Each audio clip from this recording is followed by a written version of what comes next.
ਆ ਵੀ ਜਰਸੀ ਦੂਜੇ ਸੂਏ ਬਹੁਤ ਕੁਆਲਿਟੀ ਵਾਲੀ ਬੱਚੀ ਹੈ ਜੀ। ਦੇਖੋ ਨਿੱਕੀ ਜੀ ਬੂਥੀ ਫੁੱਲ ਕੁਆਲਿਟੀ। ਸੂਆ ਦੂਜਾ ਜੀ, 5-6 ਦਿਨ ਦੀ ਕੱਚੀ ਆ।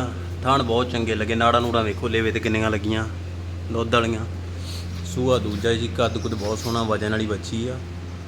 ਸੂਆ ਦੂਜਾ, ਇਹ ਵੀ ਲੇਵਾ ਬਹੁਤ ਕੱਢੂਗੀ, ਬੈਗ ਹੀ ਕੱਢੂਗੀ ਸਾਰਾ ਜਿੰਨਾ ਵੀ। ਢਿੱਲਾਂ ਢੁੱਲਾਂ ਬਹੁਤ ਪਈਆਂ ਜੇ, ਥਣ ਬਹੁਤ ਸੋਹਣੇ ਲੱਗੇ ਆ।